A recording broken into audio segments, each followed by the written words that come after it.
PUDA girls primary school की छात्राओं ने अपनी शिक्षिकाओं के साथ मिलकर प्लास्टिक बैग मुक्ति दिवस पर सड़कों पर उतरकर स्वच्छता अभियान चलाया। उन्होंने रास्तों पर पड़े प्लास्टिक को इकट्ठा किया और लोगों को प्लास्टिक के कम इस्तेमाल के लिए जागरूक किया। यह कार्यक्रम हर साल 3 जुलाई को मनाए जाने वाले प्लास्टिक बैग मुक्ति दिवस के अवसर पर आयोजित किया गया था, जिसका उद्देश्य पर्यावरण में न घुलने वाले प्लास्टिक के उपयोग को समाप्त करने के प्रति लोगों में जागरूकता लाना है। आज के दिनটা হলো প্রাকৃতিক দিন, মানে প্রাকৃতিকে যেগুলো প্লাস্টিক পড়ে আছে সেগুলো আমরা তুলছি। চারিদিকে অনেক প্লাস্টিক হয়ে গেছে এখন। কেন তুলছো? যাতে পরিবেশ আমাদের ভালো থাকে। কি কি দেখলে তোমরা? আমরা দেখলাম চারিদিকে অনেক প্লাস্টিক পড়ে আছে। প্লাস্টিক যাতে কমানো হয়। কতটা ক্ষতি এই প্লাস্টিক? অনেক ক্ষতিকর আমাদের প্রকৃতির জন্য। কি বার্তা দিলে আজকে?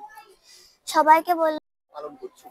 আমরা আজ হলো বিশ্ব প্লাস্টিক বর্জন দিবস। সেই দিবসটি আমরা আমাদের স্কুলে পালন করার চেষ্টা করছি, যাতে আমরা আগামী দিনে আগামী প্রজন্মে প্লাস্টিক মুক্ত দেশ, প্লাস্টিক মুক্ত পৃথিবী গড়ে তুলতে পারি।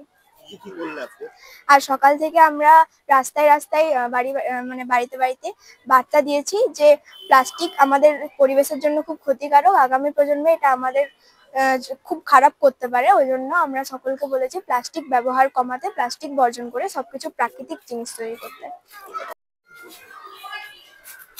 আজকে একটা বিশেষ দিন, আজকে international plastic bag free day.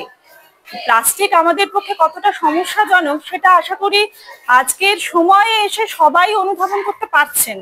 তো এই সমস্ত বাচ্চারা, আমাদের যে ছাত্রীরা, এরা হচ্ছে ভবিষ্যতের নাগরিক। ভবিষ্যতের পরিবেশকে সুস্থভাবে গড়ে তোলার জন্য যেটা আমরা পারিনি সেটা হয়তো এরা ভবিষ্যতে করে তুলতে পারবে।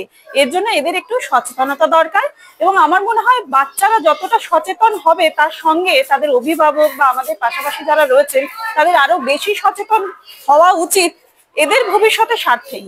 সেই সচেতনতার প্রয়াসকে এগিয়ে নিয়ে যাওয়ার জন্য, এদেরকে আরো সচেতন করে তোলার জন্য, সঙ্গে পার্শ্ববর্তী আমাদের চারপাশের মানুষকে সচেতন করার জন্য এদেরকে দিয়ে আমরা আজকে একটা বার্তা পৌঁছালাম যে আমরা যেন প্লাস্টিক ফ্রি একটা পরিবেশ গড়ে তুলতে পারি। আমরা যেন চেষ্টা চালাই যাতে আমরা এই প্লাস্টিক মুক্ত পরিবেশ আস্তে আস্তে আগামীতে একেবারেই প্লাস্টিক ফ্রি একটা পরিবেশ গড়ে তুলতে সক্ষম হই। আমরা একটা প্রভাত ফেরির আয়োজন করেছিলাম বাচ্চাদের দিয়ে। বাচ্চারা শ্লোক। बांकुड़ा से अनुप्राय की रिपोर्ट, PBTV न्यूज।